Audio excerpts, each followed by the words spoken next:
I'm Wittgenstein, and I'm here today to tell you about the wonders of the fund, perhaps the only real reason to act like a doctor in Pathologic 2. Here, take this. You're worth more to me if you tell the others I helped you. The fund is framed as a charity, providing food and money to you in exchange for your work and continued survival. But it's one of those charities that reads through your background and judge you pretty seriously before handing anything out. You know the drill by now. Spoilers, I'll try and avoid touching on the story, but knowing how to survive in the game is a form of spoiler. I have no judgment, but it will change the game, so, We'll start small. What is the fund? Well, after a few days of your noir detective game, everything is radically changed by the arrival of a plague. When this happens, you are briefly informed there will be a fund. Not massively helpful, but this is cleared up the next day when you head into the town hall after 7:30.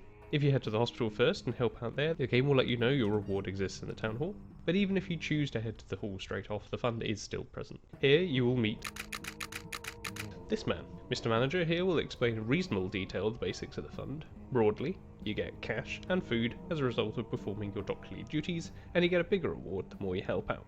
Oh, and your reputation contributes in some way too. And if you don't help out at the hospital on a day, you'll get no access to the fund for the next day. Once you've finished chatting to him, you'll see on your right the cabinet in which the fund reward is stored. Nab everything in there, then once you've done that, you can start thinking about raising the fund for tomorrow. You can see your fund progress bar here. Its fullness, going from left to right, tells you roughly how much reward you can expect day to day. Every midnight, the bar resets to a value dependent on how many areas like or dislike you, and the appropriate reward will be placed in the cabinet for you to collect. Also, as midnight ticks over, the game will let you know how much is approximately waiting for you in the fund, saying your reward will be either meagre, normal, or generous. In my opinion, it doesn't tell us enough. How much food, money, and other incidentals will I get? Is it particularly worth maxing the fund, and does its value change day on day? Once we've answered those questions, we can start questioning how much it is worth investing in order to get those rewards. Let's make a start now then. Turns out there are 4 tiers of fund reward. The lowest tier, which takes a real effort to realise, requires everyone to hate you and you to have done more harm than good. With some strong work and a good knife, you too could get absolutely no reward from the fund at all. The other tiers all provide progressively better rewards with significant variation, and I think I have how they work. Having carried out over 200 tests covering 4 of the game days with a sprinkle of other tests to clarify details, I can clear up some confusion and enlighten a little too. Most of what you receive is randomized. Within a set category, the item you receive will change whenever you reload. Some things are constant though, determined only by the fund tier you achieved. Coins and the food tokens are like this. You receive at least double the reward in coin as the tier increases, and you receive 2, 3, or 5 tokens depending on tier. Remember to grab the extra tokens from the lady next to the cabinet, of course. However, as the days go by, the buying power of the money received from the fund goes up and down. But the food is forever. Let's talk about food. For meagre, you get 2 items of food, 3 for normal and 5 for generous.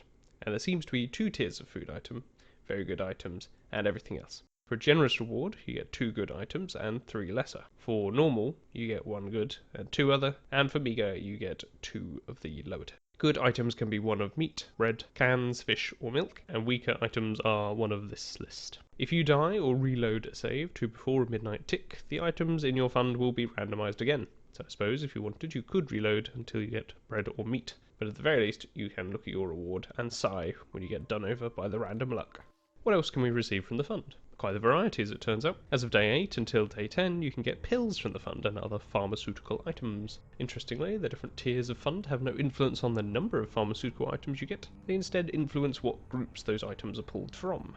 The meagre results in 3 immunity items and 3 healing items, that is, twirine, boosters or morphine, and either bandages or tourniquets. The middle fund tier provides healing items and 3 normal pills, randomly allocated, of course. And the top fund tier provides 6 pills, 3 pluses and 3 normals. So the game is kind of evaluating how well you are doing based on your fund level, and tailoring the rewards to match your goals. If you're doing poorly, the game thinks you'll need healing items and immunity boosters to get by, and if you're doing well for yourself, take some pills to go help others. Finally, on day 11, the game just straight up lies to you. Fund is closed, it says.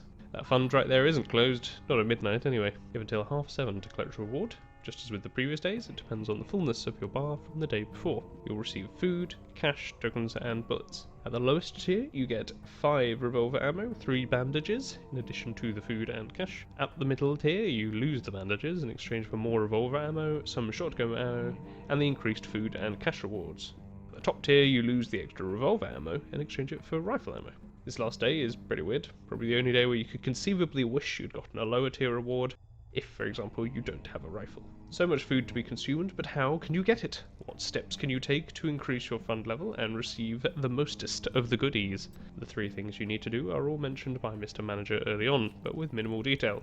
Your first priority should always be to complete the hospital mini-quests of the day. Once you've completed the quest, you should check out your fund bar. Usually it will be around the 50% mark, though if the hospital required healing patients, it may be full or close to it. If so, congratulations, go about your day. If not, consider how much you can afford to max out the fund. If you have enough herbs and water and cash or tradables for a few antibiotics, then go ahead. Otherwise, I'd recommend using the time acquiring herbs for tomorrow and completing other stories. Improving your reputation in districts provides a small bonus to the fund level, and using antibiotics correctly provides a bigger boost. Why not combine the two? Find the infected area you are aware of with the lowest opinion of you, and start handing out those colourful liquids to anyone lying around until the bar maxes out. If you have been nice throughout your playthrough, this should generally take only about 3 antibiotics. So, the fund is fairly simple. Hand out antibiotics, get back food and other items. Max it and you will get better food items, more higher tier pills, more money and more tokens. The only thing that impacts what you receive is the fund level, which is determined by rep and being a doctor. Go, Artemis, perform your minimal duties and reap the many rewards.